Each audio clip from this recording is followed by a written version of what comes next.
everyone, welcome back to this channel. This is where you come to speed up your manifestation. And today, if you're wondering why your manifestation takes so long to appear, I am sharing with you an audio clip of Abraham Hicks. They are explaining the things that we do that sabotage ourselves, that's our delaying our manifestation, right? And one other thing is to waver. One other thing is to complain about the things that we're seeing because we confuse them with the end results, right? And technically it's just part of the path. But anyway, keep listening and apply what they're saying, because it is gold. Most of our physical friends don't realize that when you ask, it really is given. That in the simple realization that you want something, that doorways open, pathways light up, all kinds of non-physical help comes into being, all kinds of circumstances and events, and rendezvous, vibrational rendezvous take place in the moment that you come into contemplative awareness of something that you want. If you could see an aerial view, you would never again worry, because in the slightest wish or hope, and certainly in those stronger desires, pathways light up that are so vivid that those of us who are aware of these pathways wonder why any of you would ever worry. And then we remember that the reason you worry is because you can't see the path. So we want to make you aware of it. We want you to feel the path even if you can't see it. Esther will say to us from time to time, well, light it up a little brighter, will you? Make it a little bit more evident. And we say, you say that you want that only when you're standing in the darkness and you can't see the light. But when you're standing out there, tuned in, tapped in, turned on, you want everyone to get out of your way because you want to be the creator of your own experience. You don't want someone else doing it for you, but we just want to let you know. No one else is doing it for you, but you have infinite intelligence helping you along the way. And if you could just be a little less aware of what's not going right now the way you think you want it to be, and a little more aware of what is going the way you want it to be, so that you're tuning yourself to the highest frequency of your highest good, then those pathways would be more evident to you. And we want to stop for emphasis and punctuation. That is what the best of life is about. When you want something and you believe it and you're on your way to it and you're joyfully romping down the path on your way to it.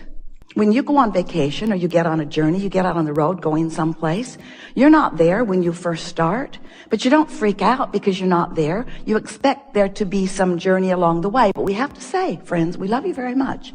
You know what's coming after that phrase? We love you very much, but you do complain on your journeys. You do. You complain on your journeys. And we take that as a good thing, not as a bad thing. We mean it as a compliment in this sense. At very deep levels, sometimes so deep, at very deep levels, you know things are supposed to work out for you. You do. And when they're not, there is a sort of freaking out that is natural. We understand that. But we want you to know a whole lot is working out before there is a manifestation that you can show to others. And if you can be a little less hung up on the manifestation that you want to show to others, and more tuned to the feeling of adventure, to the feeling of joy, don't you just love it when you want something in general terms and you don't exactly know how it will play out? Oh, you've got some ideas about how you would like it to play out.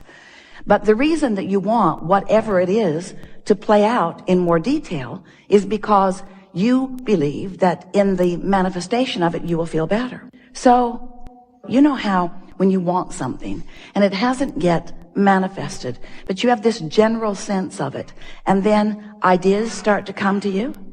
Don't you like that feeling of idea? Don't you like that feeling of inspiration? You do when that feeling of inspiration is accompanied or allowed on this basic platform within you of expecting good things to come. So if you could just develop a sort of general basis of beingness that goes sort of like this. I don't exactly know how it's going to be or who it's going to be or when it's going to be or where it's going to be, but I know that it's going to be really good and that I'm going to know it when I see it. In fact, I know that I'm going to know all the steps along the way. Because feeling your way to the next manifestation and the next manifestation and the next manifestation is what the most of your life is about. It's not about the manifestation and the manifestation and the manifestation. It's about feeling your way along your way to the next manifestation and the next manifestation.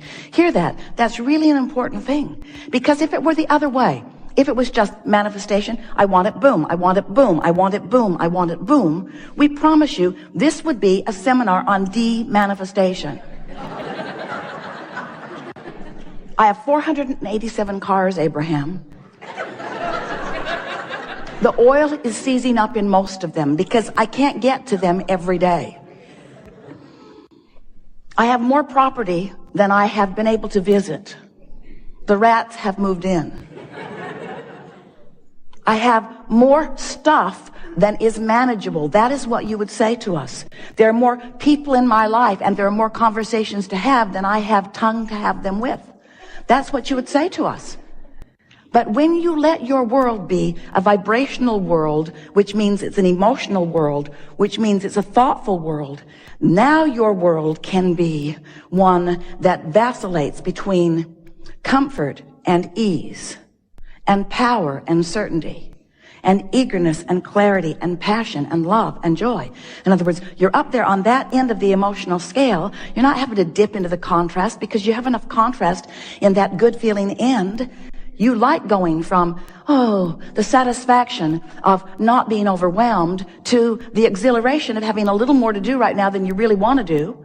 In other words, that's really a nice blend of emotions, and you have the ability to control yourself in that way. But you've got to stop. You have to stop making it about the manifestation and begin making it about how I feel right now, how I feel right now, how I feel right now. Because you don't have control over the manifestation because you haven't exercised control over your vibration.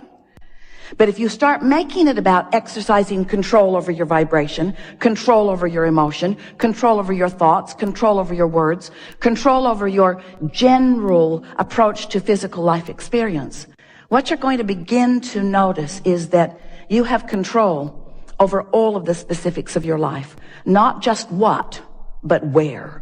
And not just where, but who. And not just who, but when. You get to dictate every single part of your experience. You get to call the shots.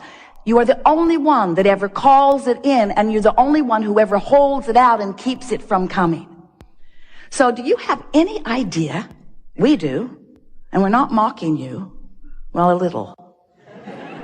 Do you have any idea how many experiences you have called to you that you're not allowing to flow with the ease that is possible? And do you know the one reason why you're not allowing these things, experiences, people, places, events, circumstances, dollars to flow to you in the way that you want? It's because you are fixated on the observation of what is, and you are letting the absence of what you want in your what isness dominate your vibration, set up a vibrational field that holds it apart. So you've got this pull, push, pull, push, pull, push thing going on. I want it, but I want it now, and I want it yesterday, and I want it so much, and the not having of it has me upset. That's basically what your vibration, most of you, we love you so much. But we thought you might like to start this new year off knowing how to create your own reality. Because nobody else is creating your own reality, you see. That's why it's called your own reality. Your own reality. You are the creator of your own reality, which means you are the vibrator of your own beingness, which means you are the thinker of your own thoughts. You are the perceiver of your own world.